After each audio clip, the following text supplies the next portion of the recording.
people, hope you all are doing well. आज हम लोग सेक्शन 8 सीआरपीसी के बारे में बात करेंगे. सेक्शन 8 सीआरपीसी हमें बताता है मेट्रोपॉलिटन एरियाज के बारे में. तो आइए बैराक की लैंग्वेज में इसे पढ़ते हैं.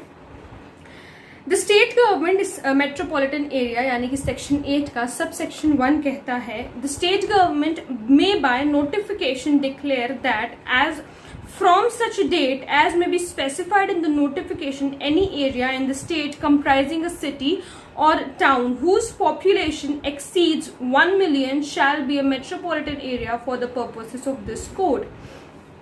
स्टेट में कोई भी सिटी या फिर कोई टाउन, किसी सिटी की पॉपुलेशन अगर 1 मिलियन से ज्यादा हो जाती है तो उस पर्टिकुलर एरिया को मेट्रोपॉलिटन एरिया घोषित कर दिया जाता है. और ये काम कौन करता है? State government. ठीक है, बाय नोटिफिकेशन जारी करके स्टेट गवर्नमेंट ये बता सकती है कि ये पर्टिकुलर सिटी एक मेट्रोपॉलिटन एरिया है.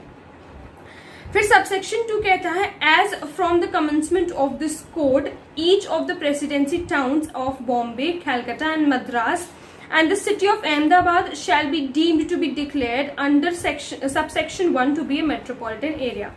अब इसमें सबसेक्शन 2 में कुछ जगहों का नाम दिया हुआ है जिनको मेट्रोपॉलिटन एरिया बताया जाता है. तो सबसे पहले क्या है? Bombay, Calcutta, Madras and the city of Ahmedabad. ये हमारे मेट्रोपॉलिटन एरिया है. ठीक है, फिर हमारा थर्ड सबसेक्शन 3 है कि the state government may by notification extend, reduce और alter the limits of the metropolitan area. State government notification जारी करके मेट्रोपॉलिटन एरिया के लिमिट्स को ऑल्टर कर सकता है या फिर कम कर सकता है. ठीक है, देखो, बढ़ा सकता है, एक्सटेंड कर सकता है, रिड्यूस कर सकता है, ऑल्टर कर सकता है. ठीक है, लिमिट्स को. बट द रिडक्शन और alteration shall not be so made as to reduce the population of such area to less than 1 million. लेकिन भाई रिड्यूस, एक्सटेंड, रिड्यूस तो कर सकता है, ऑल्टर कर सकता है, लेकिन जो रिडक्शन या ऑल्टरेशन जो भी कुछ होगा वो इस तरीके से नहीं होना चाहिए कि उस पर्टिकुलर सिटी की पॉपुलेशन 1 मिलियन से कम हो जाए. ठीक है, स्टेट गवर्नमेंट जो भी करेगा, जो एक्सटेंड कर रहा है, रिड्यूस कर रहा है, ऑल्टर कर रहा है, जो भी कर रहा है वो क्या करेगा? वो कर सकता है, लेकिन ऐसा नहीं करेगा कि जो हमारे जो सिटी की जो पॉपुलेशन है वो 1 मिलियन से कम हो जाए. Okay, then subsection 4 says where after an area has been declared और deemed to have been declared to be a metropolitan area the population of such area falls below 1 million. अगर किसी area को metropolitan area घोषित कर दिया गया है, ठीक है, स्टेट गवर्नमेंट ने घोषित कर दिया है कि ये मेट्रोपॉलिटन एरिया है, और by any reason, state government की बात नहीं करी हुई है यहाँ की, स्टेट गवर्नमेंट ने अगर कुछ रिड्यूस किया है उनकी बात नहीं करी हुई है, बाय एनी रीजन अगर उसकी पॉपुलेशन कम होती है, ठीक है, अगर कुछ होता है कि वो अब मेट्रोपॉलिटन एरिया में फॉल नहीं कर रहा है, तब क्या होगा?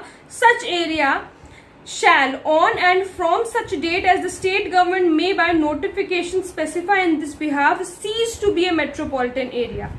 वो मेट्रोपॉलिटन एरिया नहीं रह जाएगा, सीज हो जाएगा. ठीक है, वो मेट्रोपॉलिटन एरिया नहीं रह जाएगा.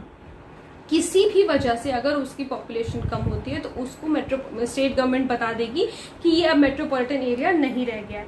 But notwithstanding such seizure any inquiry, trial or appeal pending immediately before such seizure before any court or magistrate in such area shall continue to be dealt with under this code as if such seizure had not taken place.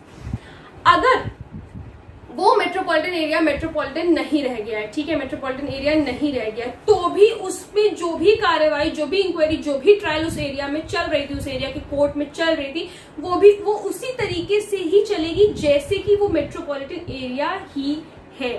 फिर से एक बार इस point को समझो कि अगर किसी area को मेट्रोपॉलिटन एरिया स्टेट गवर्नमेंट ने डिक्लेयर कर दिया है, लेकिन किसी रीजन की वजह से, अब आप रीजन क्या समझ सकते हो कि किसी रीजन की वजह से वो मेट्रोपॉलिटन एरिया नहीं रह गया. मान लो कोई नेचुरल कैलामिटी हो गई है, ठीक है, एक्ट ऑफ गॉड, ठीक है, भूकंप आ गया है, सुनामी आ गई, कुछ ऐसी चीज हो गई है, ठीक है, तो अब इसकी वजह से वो मेट्रोपॉलिटन एरिया नहीं रह गया है.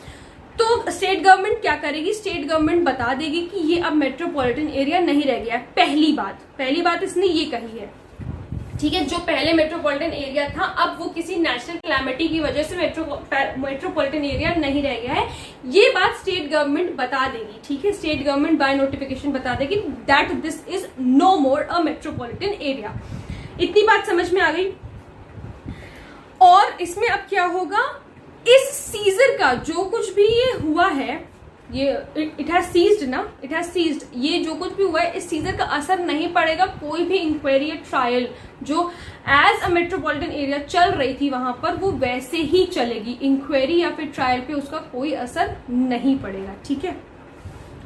Then subsection 5 says where the state government reduces or alters under subsection 3 the limits of any metropolitan area, जहां पर स्टेट गवर्नमेंट रिड्यूस या फिर ऑल्टर करेगी मेट्रोपॉलिटन एरिया के लिमिट्स को, जैसा कि सबसेक्शन 3 में बताया गया है, such reduction or alteration shall not affect any inquiry, trial or appeal pending immediately before such reduction or alteration before any court or magistrate, and every such inquiry or trial appeal shall continue to be dealt with under this code as if reduction or alteration had not taken place। अगर कोई भी alteration या फिर reduction state government ने करा है, ठीक है, वो इफेक्ट नहीं करेगा किसी भी इंक्वायरी या फिर ट्रायल को। जो भी कुछ कार्रवाई चल रही है उसको इफेक्ट नहीं करेगा, वो कार्रवाई वैसी ही चलेगी जैसे कि कोई रिडक्शन या ऑल्टरेशन हुआ ही नहीं है, ठीक है। सेक्शन 4 में, सबसेक्शन 4 में इसमें ये बताया है कि जब स्टेट गवर्नमेंट ने नहीं कहा, जब स्टेट गवर्नमेंट ने ऑल्टरेशन रिडक्शन नहीं किया है तो कोई चीज हुई है, तब वो मेट्रोपॉलिटन एरिया नहीं रह गया, ठीक है। तब वहां पे कहा है कि इंक्वायरी ट्रायल उसी तरीके से चलेगा, सेम चीज कही है, ठीक है। लेकिन सबसेक्शन 5 में भी उन्होंने ये भी कह दिया है कि अगर स्टेट गवर्नमेंट ने ऑल्टर या फिर रिड्यूस किया है तो भी इंक्वायरी या फिर ट्रायल कार्रवाई उसी तरीके से चलेगी जैसे कि कुछ नहीं हुआ है, ठीक है। ओके, एक्सप्लेनेशन यहाँ पर एक दिया है that in this section the expression population means the population as ascertained at the last preceding census of which the relevant figures have been published. इसमें पॉपुलेशन जो गिनी जाती है उसके बारे में बताया गया है कि जो लास्ट प्रीसीडिंग सेंसस है उससे पॉपुलेशन को हम लोग यहाँ पे रिलेट करके पढ़ेंगे, ठीक है। तो आई होप आप लोगों को सेक्शन 8 अच्छी तरीके से समझ में आ गया होगा। अगर कोई प्रॉब्लम है तो please let me know in the comment section, और अगर आप लोग किसी टॉपिक पे वीडियो देखना चाहते हैं तो प्लीज मुझे जरूर बताइएगा। Thank you so much.